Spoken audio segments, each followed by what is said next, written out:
If every star, galaxy, and grain of gas in the observable universe were spread out into a single even density, the universe, would not exist. Instead, something like 4/5 of its entire volume sits inside enormous, nearly empty bubbles hundreds of millions of light-years wide, while nearly every galaxy clings to the thin walls and threads running between them. Astronomers call this arrangement the cosmic web, and it is the largest organized structure that exists anywhere. This is the story of how it was built, how ripples half as old as time itself became the scaffolding for everything, how gravity dragged both invisible and ordinary matter into threads and knots across 13.8 billion years, and how a single one of those threads became the address the Milky Way calls home. Photographic plates could not tell one galaxy's distance from another. A faint smudge of light near the top of a photograph might sit 10 times farther away than an equally faint smudge beside it, and there was no way to know which was which without another kind of measurement entirely. That limitation shaped how astronomers pictured the universe through most of the 20th century. A flat scatter of galaxies with no depth, no way to tell which clusters of light were truly close together, and which merely appeared that way from Earth's single vantage point. By the 1970s, astronomers had the tool they needed to add that missing dimension, the redshift. When a galaxy moves away from us, the light it emits stretches to longer, redder wavelengths, in the same way a passing ambulance's siren drops in pitch as it moves away. This is the redshift, and because the universe itself is expanding, more distant galaxies are, on average, retreating from us faster, which stretches their light further. Measure a galaxy's redshift precisely enough, and you have a stand-in for its distance. Do that for one galaxy, and you have a single data point. Do it for thousands, and you have a map. In 1985, the astronomers Margaret Geller and John Huchra began exactly that project at the Harvard-Smithsonian Center for Astrophysics, measuring redshifts for galaxy after galaxy in a narrow slice of sky. Nobody knew quite what to expect. The leading assumption, reasonable enough at the time, was that galaxies would turn out to be spread through space more or less at random, the way sugar grains settle when you shake a jar, with some clumping from gravity but no larger organization. 4 years and thousands of measurements later, the picture that emerged looked nothing like that. When Geller and Huchra plotted their slice of the universe, the galaxies did not form a random scatter. They traced out a thin, sharply defined wall, a flattened sheet of galaxies stretching more than 500 million light-years across and roughly 300 million light-years wide, while just beyond its edges, entire regions sat almost completely empty. They called it the Great Wall, later the Coma Wall for the galaxy cluster anchoring one end of it, and it was at the time the largest coherent structure ever identified in the universe. It was not an isolated oddity either. As more slices were mapped, the same basic pattern kept reappearing. Long filaments of galaxies, flattened walls, and vast underdense regions between them over and over, at every distance the surveys could reach. Skepticism met the first maps, as it should have. A structure that large seemed almost too large, and some astronomers wondered whether an error in the redshift measurements, or some quirk of the particular direction the survey happened to look, was responsible. But when independent teams surveyed different patches of sky in different directions, they found walls and filaments, and voids there too, at similarly enormous slice of sky. The Great Wall was not a fluke of one slice of sky. It was a sample of something universal. 2 competing pictures had been proposed years earlier to describe how matter might be arranged on the largest scales, and this new data forced a choice between them. One camp pictured the universe as a meatball model, isolated, roughly spherical clumps of galaxies sitting in an otherwise empty and undifferentiated background, like meatballs floating in a thin broth. The other pictured a sponge model, matter connected everywhere, threading through space as filaments and sheets, with the emptiness organized into its own connected network of holes, the way a sponge is one continuous solid material riddled with connected air pockets rather than solid chunks in a void. Geller and Huchra's map, and every wider survey that followed it, came down decisively on the side of the sponge. Galaxies are connected. The emptiness is connected too. This pattern earned a name that has stuck ever since, the cosmic web. It describes matter, both the galaxies we see directly and the far greater amount of matter we cannot see directly, arranged into a single continuous structure of filaments, walls and knots, all threaded through by voids, underdense regions that can span hundreds of millions of light-years, and yet are not truly empty, only far sparser than their surroundings. It is, by any reasonable measure, the largest organized pattern that exists anywhere in the observable universe, dwarfing individual galaxies and even galaxy clusters the way a river system dwarfs a single pond. But a map, however striking, only describes what is there. It does not explain why matter arranges itself this way instead of settling into meatballs, or scattering at random, or clumping into one single vast sphere. The answer to that question does not begin with galaxies at all. It begins far earlier in a universe so young and so smooth that nothing resembling a galaxy yet existed, in tiny differences in density so small that for decades physicists could not even detect them directly. Those differences, it turns out, are the entire reason the web looks the way it does. Roughly 380,000 years after the universe began, something changed that let light travel freely for the first time. Before that moment, the universe was a hot, dense plasma of protons, electrons, and photons, so tightly packed that light could not travel more than a short distance before scattering off a free electron. It was less like empty space and more like the inside of a thick fog. As the universe expanded and cooled, though, it crossed a threshold. Electrons and protons combined into neutral hydrogen atoms. The fog cleared, and photons that had been trapped since the earliest fractions of a second suddenly streamed outward in every direction, uninterrupted. Those photons are still travelling today. We detect them now as the cosmic microwave background, a faint glow of microwave radiation that fills the entire sky, the oldest light that can ever reach us. The cosmic microwave background looks, at first glance, remarkably uniform. Measure its temperature in one direction of the sky and in the opposite direction, and you get almost exactly the same answer, about 2.7 degrees above absolute zero, to a precision of several decimal places. For decades, this uniformity was itself a puzzle, because regions of sky on opposite sides of us should never have been able to exchange information or settle into the same temperature, given the age of the universe and the speed of light, unless something in the very early universe had connected them. But underneath that broad uniformity, satellite missions designed to measure the cosmic microwave background in exquisite detail found something else: faint, patchy variations in temperature, differences of only about 1 part in 100,000. In some directions, the microwave background is a tiny fraction warmer, in others, a tiny fraction cooler. Those tiny variations are not noise, they are the fingerprint of density. Where the early universe was, by an almost imperceptible margin, slightly denser than average, photons had to climb out of a slightly deeper gravitational well to reach us, losing a little energy and arriving very slightly cooler. Where it was slightly less dense, the opposite happened.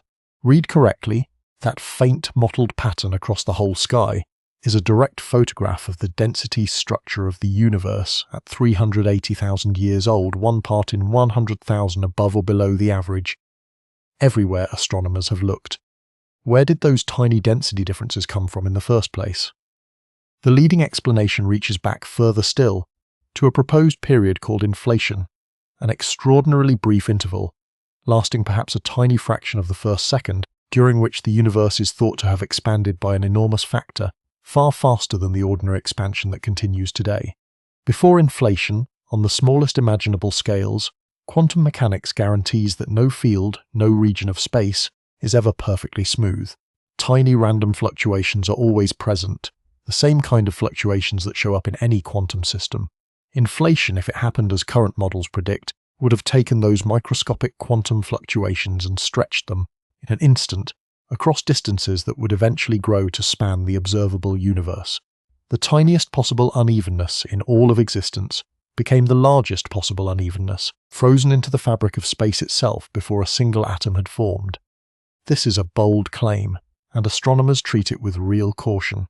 The overall picture, that the early universe carried faint density ripples that seeded everything that followed, rests on extremely solid observational ground. The cosmic microwave background has now been measured with extraordinary precision by multiple, independent missions, and the ripples are unambiguously there. The specific mechanism of inflation that is thought to have produced them is more provisional. It fits the data remarkably well, and solves several problems that older models could not, including the puzzle of that broad uniformity. But it remains formally our best current model rather than a directly observed event, and researchers continue to test it against new data. What matters for the rest of this story is simpler and more secure. The early universe was not perfectly smooth. It carried a faint pattern of slightly denser and slightly sparser regions distributed across every scale, and that pattern was already present before the first star, the first galaxy, or the first cluster had formed. A slightly denser region has, however, marginally slightly stronger gravity than its surroundings, and stronger gravity given enough time wins. Over the next 13.8 billion years, those small advantages compounded, denser regions pulling in more matter and becoming denser still, sparser regions losing what little matter they had to their more successful neighbours. The faint mottling in the oldest light in the universe is the blueprint. Everything the cosmic web would become is already written into it, at 1 part in 100,000. The faint density ripples imprinted in the early universe were not enough by themselves to build anything as large as the cosmic web within the age of the universe. Ordinary matter alone, the protons, neutrons and electrons that make up stars, planets, and every visible object in the sky, respond to gravity, but for hundreds of thousands of years after the Big Bang they were still locked to light, pushed and jostled by the pressure of photons bouncing around inside that hot plasma. Gravity was trying to pull ordinary matter together into the denser regions. Radiation pressure kept shoving it back apart. Left only with ordinary matter, the universe would have run out of time, and the density differences we can measure in the cosmic microwave background are simply too small to have grown, unaided, into galaxies and clusters within 13.8 billion years. Something else had to be doing the gravitational work in the background, unaffected by that tug-of-war with light, and multiple independent lines of evidence converge on what it must be. Dark matter, a form of matter that does not emit, absorb, or reflect light of any kind, and that interacts with ordinary matter and with itself almost entirely through gravity. We cannot see it directly, we infer it from what its gravity does. Galaxies rotate as though far more mass surrounds them than the visible stars can account for. Clusters of galaxies bend the path of light passing through them by more than their visible mass predicts, and the fine structure of the cosmic microwave background itself only matches observations if roughly 5 times more matter is dark than is ordinary. Adding up every independent measurement, ordinary matter, the atoms that build stars and planets and every one of us makes up only about 15% of all the matter in the universe. The other roughly 85% is dark. Because dark matter does not interact with light, it was never slowed by that early tug-of-war between gravity and radiation pressure. From essentially the very beginning, dark matter was free to respond to gravity alone, and it began collapsing into the same slightly denser regions the cosmic microwave background records, far earlier and far more efficiently than ordinary matter could. Give a slightly denser clump of dark matter a head start of hundreds of thousands of years, while ordinary matter is still trapped in the plasma, and by the time ordinary matter is finally released to follow gravity on its own, the dark matter has already built the rough shape of what comes next. Filaments connecting denser knots, with the space between them thinning out into voids. Cosmologists model this using enormous computer simulations that track the gravitational evolution of dark matter across billions of simulated years, and virtually every one of them, run with different assumptions and different codes, produces the same basic pattern, not scattered blobs, and not a uniform haze but a web. Filaments, walls, knots and voids, at every scale the simulations can resolve, matching what the redshift surveys of real galaxies later found. To make the scale of that head start concrete, imagine 2 people asked to build the same structure from a pile of building blocks, except one of them starts working immediately while the other is held back, unable to touch a single block for the first 1/10 of the total time allowed. By the time the second person is finally free to work, the first has already built the frame the second person's blocks will simply fill in. That, in rough outline, is the relationship between dark matter and ordinary matter in the early universe. Dark matter built the frame. Ordinary matter, released later, fell into the gravitational wells that frame had already carved out, and it is the ordinary matter, condensing further into stars and galaxies inside dark matter's scaffolding, that we can actually see with a telescope. This is also why the cosmic web is best understood as a map of dark matter first and galaxies second. The visible galaxies mark where matter is, but the underlying shape, the reason filaments run where they run and voids sit where they sit, is set by an invisible framework of dark matter, whose gravity has been at work since long before the first star lit up. Every luminous galaxy is a lit window in a building whose true structure is dark. What comes next in this story is what happened when ordinary matter, freed at last from the pull of light, finally caught up to the scaffold that was already waiting for it. The moment the cosmic microwave background streamed free, ordinary matter was finally released from the grip of radiation pressure. Hydrogen and helium gas, freshly neutral and no longer buffeted by photons, could at last respond to gravity the way dark matter already had. It did not take long, in cosmic terms, for that gas to notice where gravity was strongest. The dark matter scaffold built during the preceding hundreds of thousands of years was already threaded with denser knots and filaments, and the newly freed gas began streaming toward them, drawn along exactly the same lines the invisible matter had already carved. Picture the process the way water behaves on an uneven landscape after a rainstorm. Water does not fall evenly and stay where it lands. It runs downhill, following whatever channels the terrain provides, pooling in low points and gathering into streams that converge on ever larger channels.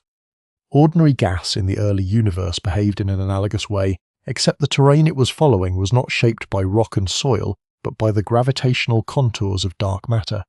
Gas flowed along filaments toward the knots where filaments intersected, the same way water gathers where valleys meet, and the densest of those knots, the ones where several filaments converged at once, became the first sites dense enough for gravity to compress gas into something new, the first stars.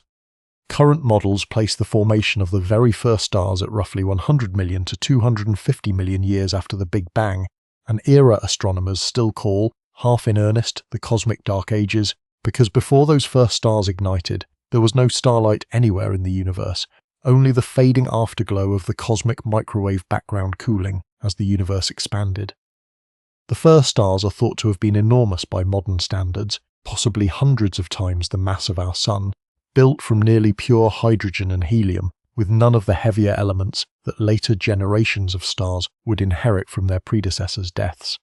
They burned through their fuel quickly and violently, and in doing so they did something the universe had not yet experienced. They lit it up, and their deaths, as supernovae, seeded the surrounding gas with the first heavier elements, carbon, oxygen, iron, elements that had not existed anywhere until a star manufactured them in its core, and then scattered them outward in its own destruction.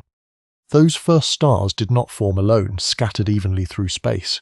They formed in clusters, wherever gas had pooled thickest along the dark matter filaments, and those clusters of stars were the first galaxies, small and irregular compared to the galaxies we see today, but genuine gravitationally bound collections of stars, gas, and dark matter, sitting precisely where the filaments and knots of the scaffold predicted they should. As more gas continued to flow inward along the same channels over the following hundreds of millions of years, those first small galaxies grew, merged with their neighbours, and pulled in fresh gas, building larger galaxies from smaller ones in a process that continued, in slower and gentler form, for billions of years afterward. What makes this stage of the story important for the shape of the cosmic web is that gas does not simply mirror the dark matter scaffold passively. It responds to its own physics as well as gravity. It can be pushed by the radiation and outflowing material from the stars and black holes it forms, and it can be heated to temperatures where its own pressure resists further collapse. Regions where gas cools efficiently condense readily into stars and galaxies. Regions where gas remains hot and diffuse can persist for billions of years as thin, largely invisible clouds tracing out the same filaments without ever condensing into anything bright enough to see directly with an ordinary telescope. Some astronomers refer to this diffuse, hot, hard-to-detect material as the warm-hot intergalactic medium, and current estimates suggest it may account for a substantial share of all the ordinary matter in the universe, sitting in the filaments of the web not as bright galaxies but as thin, faintly glowing gas, detectable mainly through its effect on light passing through it or through faint X-ray emission. So the filaments of the cosmic web, even now, are not simply strings of galaxies. They are corridors of gas, much of it never destined to form a single star, tracing the same underlying dark matter architecture that has organized matter since long before the first light in the universe. Galaxies are the bright, visible landmarks along those corridors. What flows between them, mostly unseen, is where the story of assembly is still, in a real sense, ongoing. By roughly 1 billion years after the Big Bang, the universe had filled with small, young galaxies scattered along the filaments of the cosmic web, each one a modest collection of stars and gas sitting inside its own clump of dark matter. None of them looked much like the large, orderly spiral and elliptical galaxies that fill the night sky today. What happened over the following 12 billion years was not a story of these small galaxies quietly growing in place. It was a story of collision, merger, and consumption repeated over and over at every scale until small galaxies had assembled into the giants we now call home. Cosmologists describe this pattern as hierarchical structure formation, a name for a simple, and once you see it, almost obvious rule. Because gravity organizes matter first on small scales and only later on large ones, small structures form before large ones and then get absorbed into them. A small dark matter clump forms, gathers gas, and builds a small galaxy. 2 or 3 nearby small clumps, drawn together along the same filament that produced them, eventually collide and merge into a single larger clump, and their galaxies merge along with them, their stars mixing into one larger galaxy. That larger galaxy then merges with another equally large neighbour, or absorbs several smaller ones and grows again. Zoom out far enough, and you find galaxy groups merging into clusters, and clusters merging into superclusters, the same basic process repeating itself at every scale, from a handful of stars to hundreds of thousands of galaxies. The filaments of the cosmic web are not incidental to this process. They are the highways along which it happens. Because galaxies and the dark matter clumps that host them are strung out along filaments rather than scattered evenly through space, mergers happen far more often and far earlier near the filaments and especially near the knots where several filaments cross. A galaxy sitting in genuinely empty space, far from any filament, has few neighbours to merge with and tends to remain small, quiet, and largely unchanged for billions of years. A galaxy sitting near a busy junction of filaments encounters neighbours constantly and grows correspondingly fast. Our own galaxy carries the physical evidence of this history written into its structure.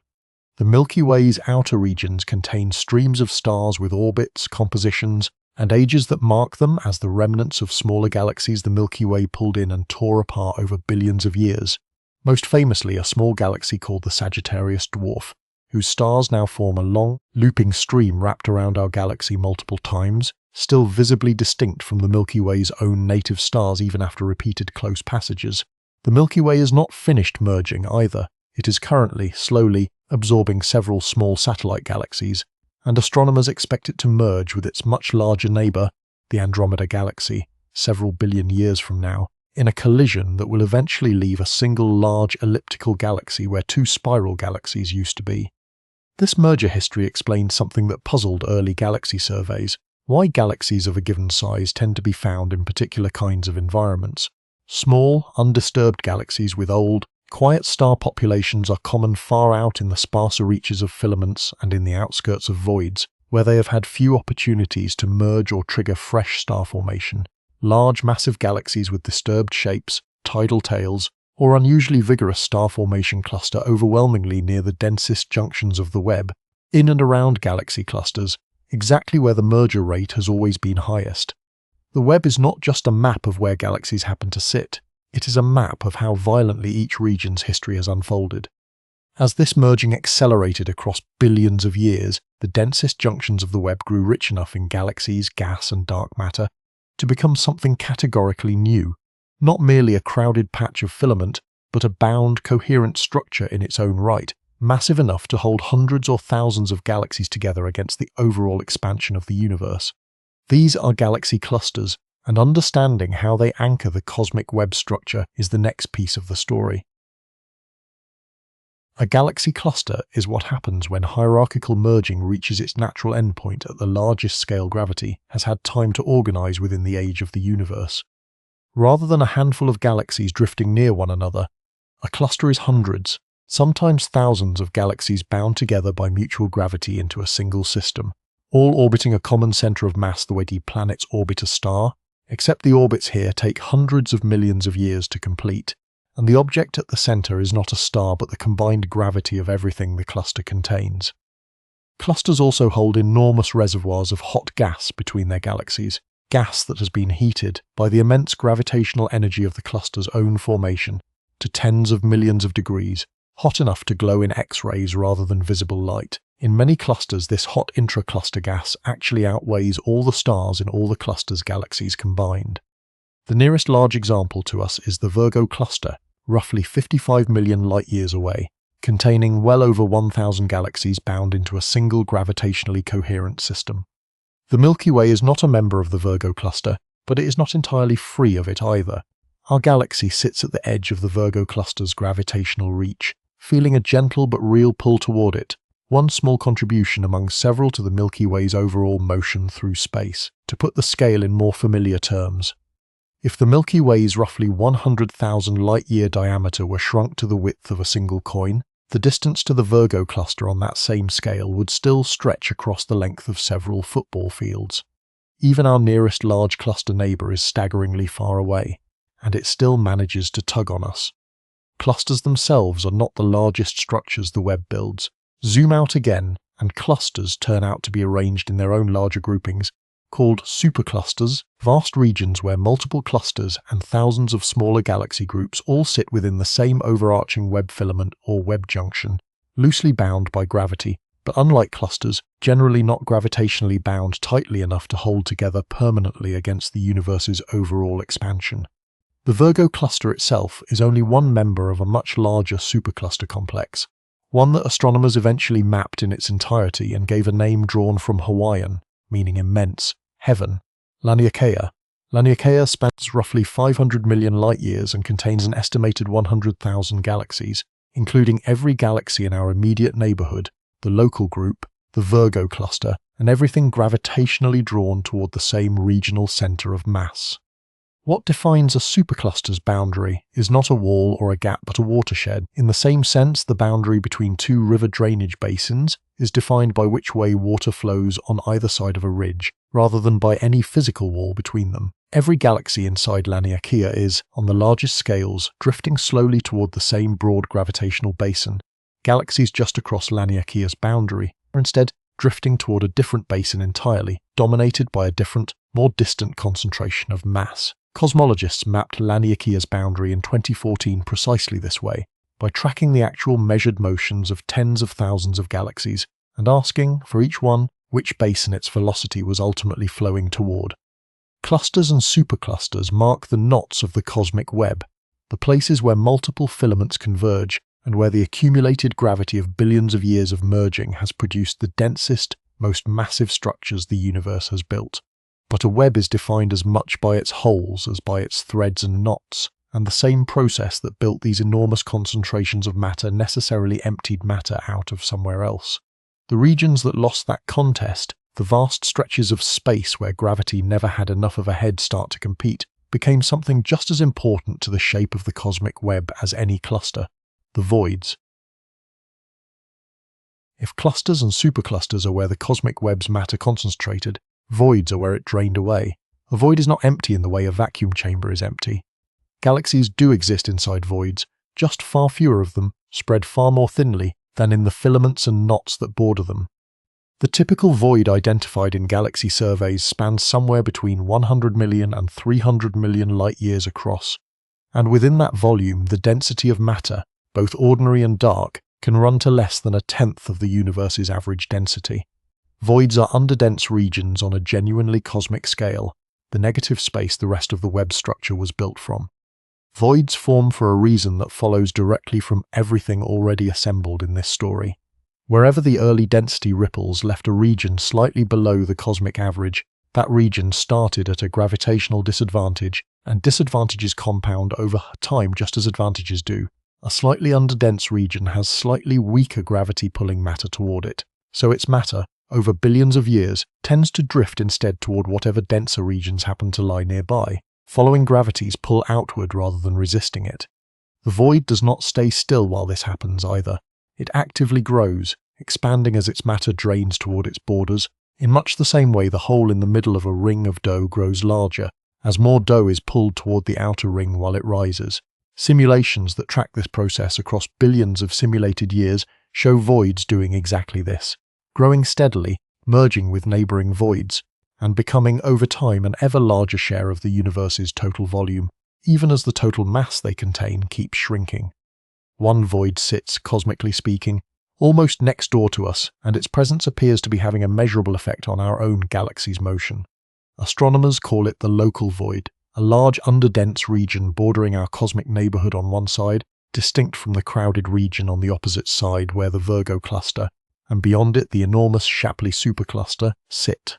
For decades, astronomers explained the Milky Way's overall drift through space almost entirely as a pull, gravity from distant concentrations of mass, especially the Shapley Supercluster region, tugging us toward them. A study published in 2017 argued that this picture was incomplete. Alongside that pull, the underdense local void appears to be exerting an effective push, because a region with less matter than its surroundings exerts correspondingly less gravitational pull on its neighbours, and the imbalance between a strong pull from one side and a weak pull from the other looks, from the Milky Way's perspective, indistinguishable from being nudged away from the emptier side. Researchers gave this hypothesized effect a memorable name, the dipole repeller, and while the details remain an active area of study, the underlying principle, that a void's absence of mass shapes the motion of everything near its borders just as surely as a cluster's abundance of mass does, is well established and not itself in dispute. The growth of voids over cosmic time carries a further, slower consequence for the whole structure of the web. As voids expand and drain, the filaments and walls that border them are, in effect, squeezed. Matter draining out of a void does not vanish. It flows toward the nearest filament or wall, thickening it, while the void itself widens and flattens whatever filament stands at its border into an ever thinner, more sharply defined thread. Over enough billions of years, this process sharpens the entire web's contrast, deepening its knots, thinning its filaments into cleaner lines, and hollowing its voids into ever emptier basins, the geometry becoming more extreme, not less the longer the universe goes on. Understanding that voids are actively growing, and doing so at the direct expense of the structure around them, sets up the next problem this episode has to answer. If matter keeps clumping tighter into fewer, larger structures while voids keep hollowing out and merging, at what point, if any, does the universe stop looking uniform on average and start looking like it is simply built around one arbitrarily enormous structure? Answering that meant mapping the web in far greater detail and at far greater distance than any single research team had managed before. Geller and Huchter's slice of the universe, groundbreaking as it was, still covered only a narrow strip of sky and a relatively modest range of distance. Extending that kind of three-dimensional mapping to the entire observable sky and to galaxies far more distant required a new generation of instruments purpose-built for exactly that task. And through the 1990s and 2000s, two projects in particular transformed the cosmic web from a striking regional pattern into a genuinely global map. The first, the 2-degree field galaxy redshift survey, run from Australia beginning in the late 1990s, used a telescope capable of measuring the redshifts of up to 400 galaxies simultaneously, using fiber optic cables individually positioned to capture the light of 400 separate galaxies at once, rather than one galaxy at a time. Over several years it measured redshifts for more than 220,000 galaxies, an enormous leap from the thousands available a decade earlier, and its map confirmed, at far greater scale and precision, exactly the filament wall and void pattern the earlier surveys had glimpsed. The second, and by far the more ambitious, was the Sloan Digital Sky Survey, which began operating from a dedicated 2.5-meter telescope in New Mexico in the year 2000 and, across more than 2 decades of continuous operation, measured redshifts for over 1 million galaxies and mapped the positions of hundreds of millions more across roughly a third of the entire sky. The scale of the resulting three-dimensional map dwarfed anything that had come before it, and it revealed structure at correspondingly larger scales. In 2003, researchers analysing Sloan's early data identified a filament of galaxies now called the Sloan Great Wall, stretching roughly 1.37 billion light-years across, at the time the largest coherent structure ever mapped in the observable universe, several times the length of the original Great Wall, found less than 20 years earlier. Each of these successive discoveries followed the same basic pattern. A new survey, covering more sky and reaching further into the distance than the one before it, would find an even larger coherent structure than the previous record holder, simply because it was, for the first time, looking at a large enough volume to see one. This raised an uncomfortable question for cosmology's foundational working assumption, called the cosmological principle. The idea that, averaged over a large enough volume, the universe looks broadly the same everywhere, with no special centre and no region fundamentally unlike any other. The principle does not claim the universe looks uniform on small scales. Obviously it does not. A galaxy cluster is far denser than a void. It claims that once you average over a volume large enough, Hundreds of millions of light-years across, those local differences should wash out into a genuinely uniform average density, the same in every direction and around every observer. Every structure discovered up through the Sloan Great Wall still comfortably fit inside that expectation. A billion light-year wall is enormous by any human standard, but the observable universe is roughly 93 billion light-years across, and a structure that size still represents only a modest fraction of it, well within the scale where the cosmological principle predicted the universe should look, on balance, uniform. But surveys kept getting larger, and the structures they turned up kept getting larger too, and eventually astronomers found something that pushed right up against, and by some analyses beyond, the size the cosmological principle seemed to allow. That discovery, and the genuine scientific debate it triggered over just how large a single structure is allowed to be before it stops making sense to call the universe uniform, is where this story turns next. In 2013, a team of astronomers analysing gamma-ray bursts, extremely energetic explosions visible across enormous distances, noticed something odd. An unusually large number of these bursts, and the galaxies hosting them, seem to cluster together in one particular region of sky, at one particular range of distance, far more densely than a random distribution would predict. Follow-up analysis proposed that this clustering marked a genuine physical structure, an enormous concentration of galaxies and galaxy clusters spanning, by some estimates, roughly 10 billion light-years, named for the two constellations in whose direction it appears to lie, the Hercules-Corona Borealis Great Wall. 10 billion light-years is difficult to hold in mind honestly, so it is worth making the comparison as concrete as possible. The universe itself is 13.8 billion years old, meaning that light setting out from one edge of this proposed structure toward the other would need to travel for nearly 3/4 of the entire history of the universe just to cross it. If the observable universe, all 93 billion light-years of it, were shrunk down to the length of a football field, the Hercules-Corona Borealis Great Wall, at that same scale, would still stretch across roughly a third of the field's full length, a single structure occupying a substantial fraction of everything there is to see. A structure that size sits in serious tension with the cosmological principle, the working assumption that the universe should look uniform once averaged over large enough volumes.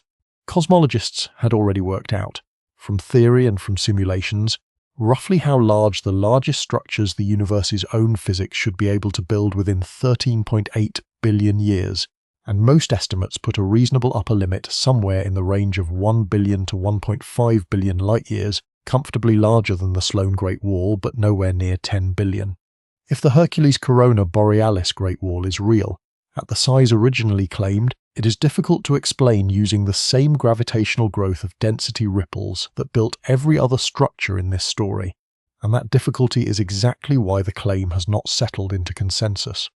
The scientific response since 2013 has been exactly the kind of careful scrutiny a claim this consequential deserves. Several independent analyses have questioned whether the original statistical method correctly separated a genuine physical structure from a chance alignment, an accidental clustering of otherwise unrelated galaxies that happens to look connected from our particular vantage point, the same way three unrelated stars at wildly different distances can appear to form a neat line if you happen to be standing in the right spot. Some follow-up studies have argued the structure, while probably real in some form, is smaller and less extreme than the original 10 billion light-year estimate. Others have defended something closer to the original claim. As of the most recent published analyses, no consensus has been reached on the Hercules-Corona Borealis Great Wall's true extent, or on whether it genuinely violates the cosmological principle at all. This is worth dwelling on honestly, because it says something true about how cosmology works rather than something embarrassing about it. The cosmological principle is not a law handed down from first principles. It is a working assumption, extraordinarily well supported by decades of observation at scales up to a few billion light-years, and used because the mathematics of cosmology becomes vastly simpler, and has so far matched an enormous range of independent evidence if the universe really is uniform on average. A single disputed structure at the very edge of what current surveys can measure does not overturn decades of consistent evidence on its own, but it is also a genuine, live example of science working exactly as it should, an unexpected result, treated with appropriate suspicion, checked repeatedly against independent data, and left honestly unresolved rather than forced into a tidy answer either direction. Whatever the Hercules-Corona Borealis Great Wall's true size turns out to be, the broader lesson holds regardless. The cosmic web keeps producing structures near the largest scale each new survey is capable of detecting, which is exactly what you would expect if the web's largest features are close to the true physical limit of what 13.8 billion years of gravity can build. And if slightly larger, slightly more contested structures remain to be confirmed or ruled out at the very edge of what our surveys can currently see. Somewhere inside all of this vast structure, meanwhile, sits one particular address that concerns us more directly than any of the record holders, our own. Every structure described so far in this story, walls, filaments, clusters, superclusters, voids, is a structure the Milky Way itself sits inside, at some specific and identifiable address.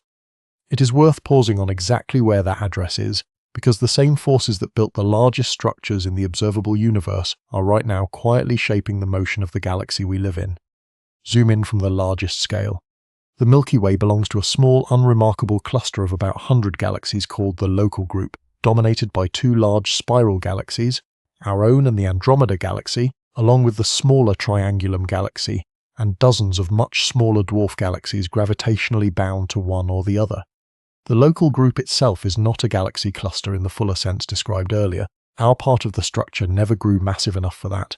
But it sits, along with the Virgo cluster and thousands of other groups, inside the larger supercluster complex named Laniakea, a name chosen deliberately to mean immense heaven, spanning roughly 500 million light-years and containing an estimated 100,000 galaxies drawn toward the same broad gravitational basin. The Milky Way sits within Laniakea, closer to its outer edge than to its center, on the gently sloping boundary between our basin and the neighboring one. On a still larger scale, the entire Laniakea Supercluster, including everything in it, is itself drifting through space, drawn by the combined gravity of even more distant concentrations of mass. The dominant pull identified by researchers comes from the direction of the Shapley Supercluster, an enormous concentration of galaxy clusters, roughly 650 million light-years away, one of the most massive structures known in our cosmic neighborhood, exerting enough gravitational influence to help draw an entire supercluster's worth of galaxies, ours among them, gently toward it. As discussed earlier, that pull does not act alone. The underdense local void, bordering our neighborhood on the opposite side from the Shapley region, appears to contribute its own effect. The relative absence of gravity on that side reinforcing the pull from the other, the two effects together producing the Milky Way's overall measured drift through space, a speed of roughly 600 kilometers per second, relative to the oldest light in the universe, the cosmic microwave background. None of this motion is something anyone on Earth can feel, and it changes nothing about daily life on this planet. It is worth understanding anyway, because it corrects an intuition that comes naturally but is quietly wrong. The sense that the Milky Way sits at rest, and that everything else in the universe moves relative to us. In truth, the Milky Way is caught in exactly the same web of gravitational relationships as every other galaxy discussed in this episode, pulled by distant concentrations of mass, pushed by the emptiness of nearby voids, riding along the same filament structure that channels every galaxy's slow drift across billions of years. We are not spectators to the cosmic web from some fixed vantage point outside it. We are a single lit window inside it, moving the same way every other window moves. That address, a modest galaxy near the edge of one supercluster among countless others, drifting toward a distant concentration of mass while a nearby emptiness pushes from behind, is where the story of assembly currently stands. It is not, however, where the story ends. The forces that built the web so far are not finished, and they are not going to keep building in the same direction forever.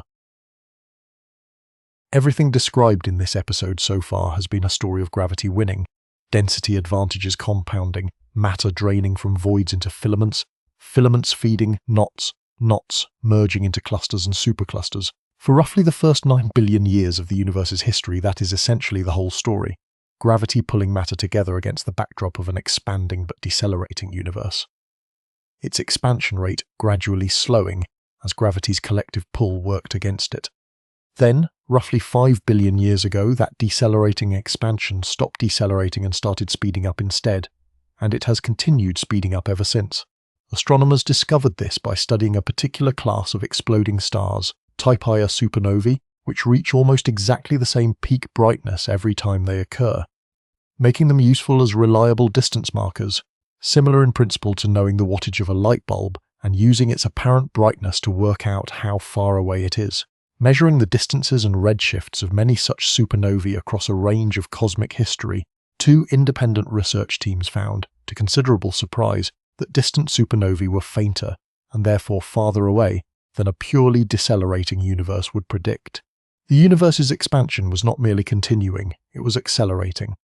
The explanation cosmologists have settled on, provisionally, but with substantial supporting evidence from multiple independent methods since that original discovery, is dark energy, a form of energy that appears to fill space itself, uniformly, everywhere, and to exert a kind of gravitational repulsion on cosmic scales, driving space apart rather than pulling it together.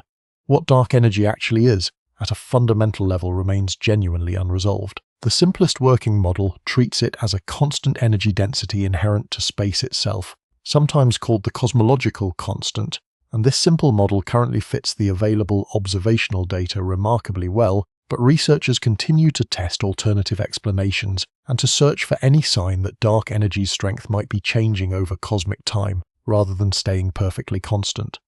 This is one of the genuinely open questions in modern cosmology, and honest treatments of the cosmic web have to leave it open, rather than resolve it more confidently than the evidence allows. Whatever dark energy ultimately turns out to be, its practical effect on the cosmic web is measurable and significant. Structure grows because gravity, acting locally, can overcome the overall expansion of space within a given region, the way a strong enough current can pull a swimmer towards shore even against an outgoing tide. But as dark energy accelerates the expansion of space between structures, it works against exactly that local victory, stretching the distances between galaxy groups faster and faster, making it progressively harder for gravity in any one region to reach out and gather in new material from increasingly distant surroundings. Cosmological simulations that include dark energy's accelerating effect show structure growth slowing measurably compared to a matched simulation without it. Voids, still growing and merging as ever, now grow even faster, stretched apart by dark energy, in addition to being hollowed out by gravity's usual redistribution of matter.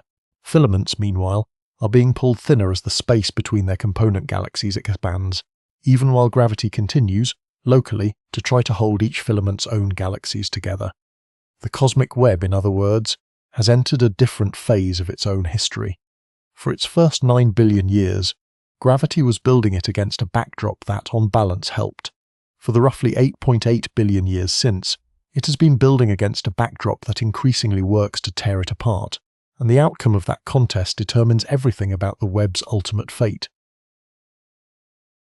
Run the physics of the previous chapter forward, and the future of the cosmic web looks very different from its past. If dark energy's strength really does remain constant, as the simplest and currently best supported models assume, then the acceleration of cosmic expansion will only continue strengthening, and the consequences for structure on the largest scales become severe on timescales that dwarf anything covered so far in this story. Within the next several tens of billions of years, models predict that groups and clusters of galaxies bound tightly enough by their own gravity, ours very much included, will remain intact, because gravity within a sufficiently dense, sufficiently bound structure continues to win locally against the stretching of space around it, in the same way a tightly knotted rope does not come undone just because the table it is resting on is slowly sliding apart underneath it. The Milky Way and the Andromeda Galaxy, as mentioned earlier, are expected to merge within the next several billion years regardless of anything dark energy does, and the resulting single galaxy, along with the smaller members of the local group, should remain a coherent bound system indefinitely. But the connections between that surviving core system and everything beyond it are a different matter entirely. As dark energy continues stretching the space between galaxy groups that are not gravitationally bound to one another, the filaments and knots that once connected our neighborhood to the wider Laniakea Supercluster, and beyond it to the rest of the observable universe, will thin, stretch, and ultimately snap, in the sense that any two galaxy groups drifting apart faster than light can cross the growing gap between them cease, from that point forward, to be able to exchange light, gravity, or any signal at all ever again. Current models put a rough marker on this process at roughly 100 billion years from now, by which point calculations suggest every galaxy outside our own immediate merged group will have drifted beyond the boundary from which light can ever again reach us, a boundary cosmologists call the future event horizon. To make a number like 100 billion years mean something, it helps to put it beside a number already used earlier in this story. The universe today is 13.8 billion years old. A hypothetical observer 100 billion years from now would be looking back on a universe more than 7 times older than the one we live in now. Roughly the same ratio as comparing the entire span of recorded human history, some 5,000 years, to a single adult human lifetime. On that observer's sky, the rich structure this entire episode has described. The walls, the filaments, the superclusters, the local void's gentle push, the pull of Shapley, all of it will have receded permanently out of view. What Laniakea once connected us to, the single vast thread of matter this episode traced from quantum ripple to supercluster, will have become, for all practical purposes, disconnected from us forever, each surviving galaxy group an island unto itself, unable to see or be seen by any of its former neighbours.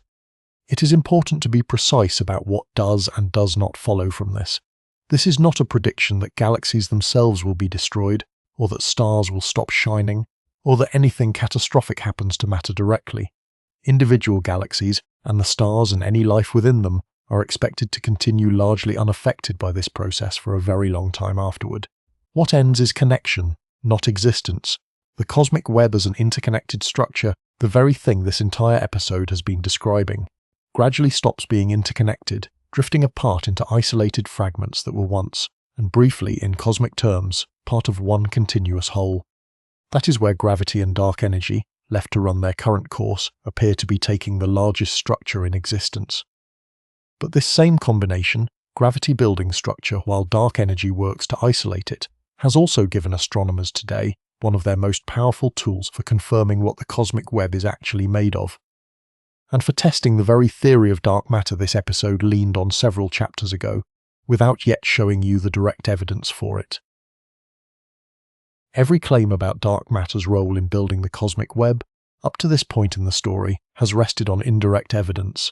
Galaxy rotation speeds that only make sense with extra unseen mass, a cosmic microwave background whose fine structure only matches models with roughly 5 times more dark matter than ordinary matter, and computer simulations of dark matter alone that happen to reproduce the same filament and void pattern astronomers see in real galaxy surveys. All of that evidence is genuinely strong, built from multiple independent methods that all point the same direction, but none of it is a direct picture of where dark matter actually sits. Gravitational lensing changes that. Albert Einstein's general theory of relativity predicts that mass bends the path of light passing near it, not because light is being pulled by a force in the usual sense, but because mass curves the space light is travelling through, and light simply follows the straightest available path through that curved space, the way a ball rolling across a dented sheet naturally curves toward the dent without any sideways push. When light from an extremely distant galaxy passes through a foreground region of the cosmic web on its way to us, the mass in that foreground region, dark matter and ordinary matter together, bends the light very slightly, distorting the observed shape of the distant galaxy by a tiny amount. For any single distant galaxy, this distortion is far too small and too easily confused with the galaxy's own natural shape to measure reliably. What makes the technique work is statistics at enormous scale. Measure the shapes of millions of distant galaxies across a wide patch of sky.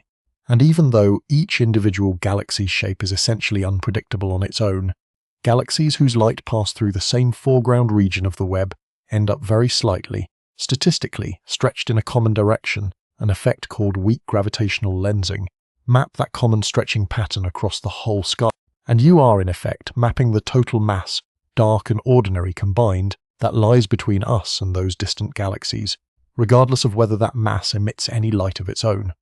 Surveys purpose-built to measure this effect, including the Dark Energy Survey completed from a telescope in Chile and the Euclid Space Telescope launched by the European Space Agency in 2023, specifically to map weak lensing and galaxy positions across a large fraction of the sky, have now produced mass maps built entirely from this gravitational distortion, with no reference to where visible galaxies happen to sit. The result, consistently, is the same web of filaments, knots and voids that redshift surveys of visible galaxies had already mapped, matching in overall shape and in the relative location of dense and empty regions, but built from an entirely independent measurement that does not depend on any object emitting a single photon of its own light. This matters enormously for the credibility of everything this episode has described. Two completely different techniques, one tracking where visible galaxies sit, the other tracking how mass, visible or not, bends the light of distant background galaxies, arrive at the same underlying structure. That kind of independent agreement is exactly what separates a well-supported scientific picture from a coincidence or an artifact of one particular method. The cosmic web is not simply a pattern that shows up in one kind of survey. It is a real distribution of mass, confirmed by measuring its gravity directly, and it happens to carry, encoded in its exact statistical pattern, a further piece of information astronomers have learned to read out with remarkable precision. A fossil record of the size of the very first sound waves that ever moved through the universe. Before the cosmic microwave background was released, the hot plasma filling the early universe was not simply falling into denser and sparser regions under gravity, the way dark matter was already free to do. Ordinary matter and light, still tightly coupled at that stage, behaved instead like a single fluid, and any region slightly denser than average did something a fluid under those conditions does. It pushed back. Gravity pulled the denser region inward. The pressure of trapped light pushed outward against that same collapse. And the result, in region after region across the early universe, was a genuine sound wave, a ripple of compression and rarefaction spreading outward from each initial overdensity at roughly half the speed of light. The fastest a pressure wave could travel through that particular hot, radiation-dominated plasma.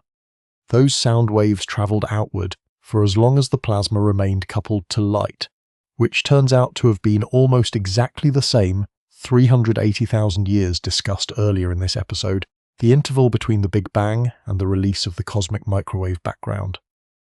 The moment that coupling ended, the pressure driving each wave vanished all at once, because the light that had been providing that pressure streamed away freely rather than continuing to push against the surrounding gas.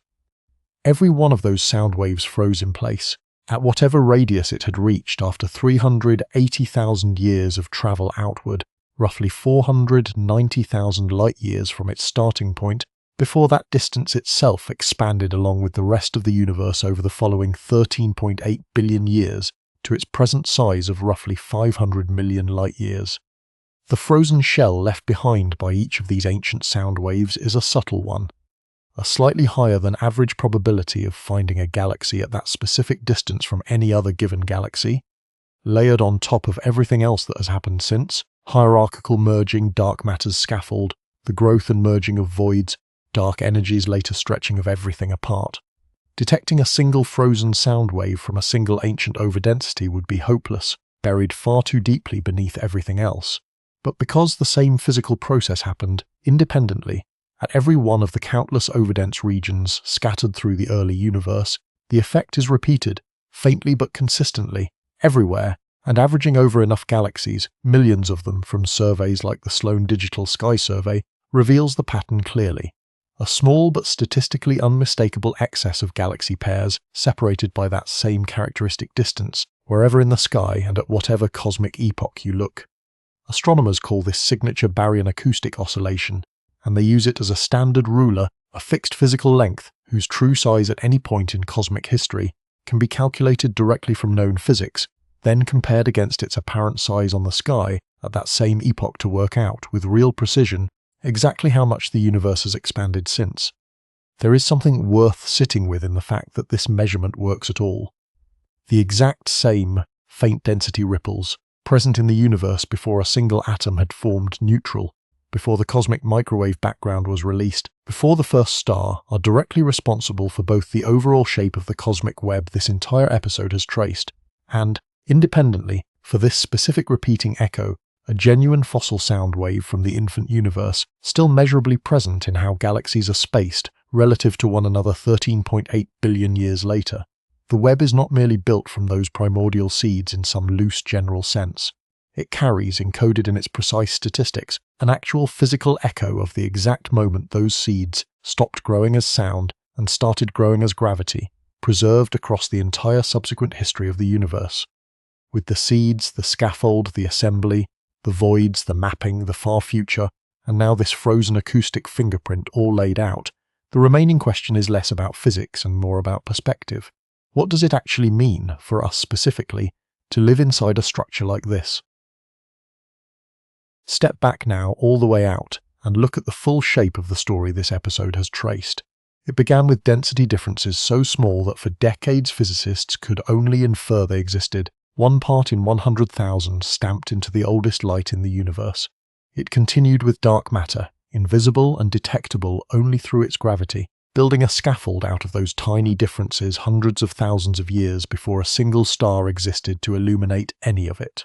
Ordinary gas followed that scaffold once it was finally free to move, pooling into the first stars and the first galaxies, which then spent 13 billion years merging again and again into the larger galaxies, clusters and superclusters that fill the sky today. Voids grew alongside all of it, hollowing out as their matter drained toward denser neighbours, eventually pushing on our own galaxy's motion through space, just as surely as any distant supercluster's gravity pulls on it, and running underneath the entire structure, confirmed independently by the bending of light from galaxies whose own photons never came near us, and carrying, in its precise statistics, a frozen echo of sound waves from the universe's first 380,000 years, sits a single continuous pattern: filaments, walls, knots, and voids, the cosmic web, the largest organized structure that exists anywhere.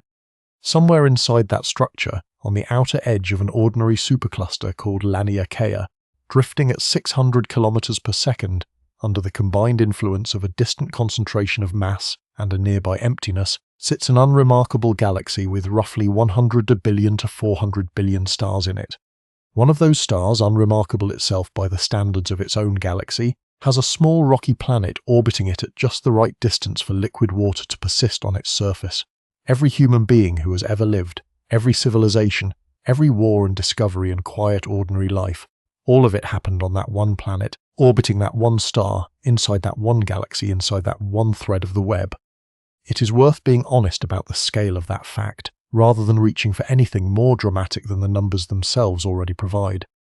If the entire cosmic web, the whole observable universe, were shrunk down to the size of a large country, the thread of filament containing the Milky Way, the local group, and the Virgo cluster would occupy an area you could walk across in an afternoon, and Earth itself on that same scale would be smaller than anything a microscope could resolve. And yet everything we have ever measured about the universe, the redshift surveys, the cosmic microwave background, the gravitational lensing maps, the frozen acoustic ruler, all of it was gathered from that one immeasurably small vantage point, using instruments built by hands that evolved on that one small planet. There is a long history, in the study of the cosmos, of each new discovery moving humanity further from the centre of things. Earth turned out not to be the centre of the solar system. The Sun turned out to be one ordinary star among roughly 100 billion in the Milky Way. The Milky Way turned out to be one ordinary galaxy among hundreds of billions in the observable universe. The cosmic web extends that same lesson one step further, and in doing so quietly reverses part of its meaning. We are not simply adrift in an undifferentiated universe, unremarkable specks with no particular context. We have an address, a real physical mappable location on a real filament, on the edge of a real supercluster, drifting under the measurable influence of real named structures light years and light years away. The universe that once seemed too vast to have any structure at all turns out to be organized down to its finest visible detail, and we occupy one small, specific, describable place within that organization. The cosmic web is not finished being built, and it will not remain the way we found it. Filaments will keep thickening, voids will keep growing and merging, and the acceleration driven by dark energy will keep stretching everything outside our own small merged galaxy group further away, until, on a timescale that dwarfs the entire history of the universe so far, the connections this episode has traced fade permanently out of reach of any observer who might still be watching.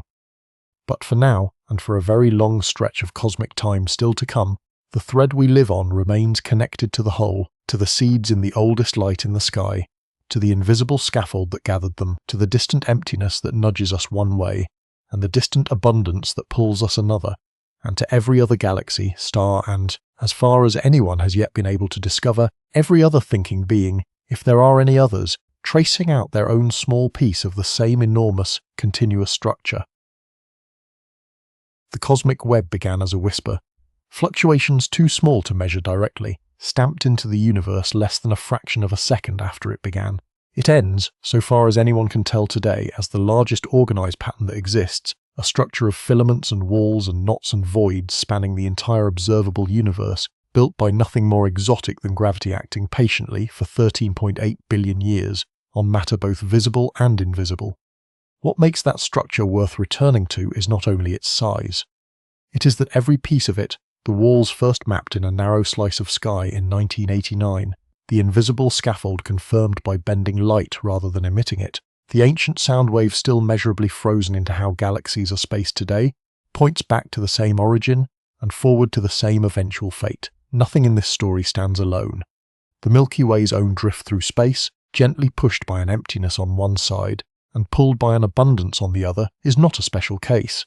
It is simply what living inside a web looks like, from the perspective of one particular thread. Somewhere within that thread, for a little while longer, the light from a small yellow star still reaches a small rocky planet, where matter that was once an even, faint ripple in the infant universe has arranged itself, after 13.8 billion years, into something that can look up and ask how large the structure it belongs to actually is.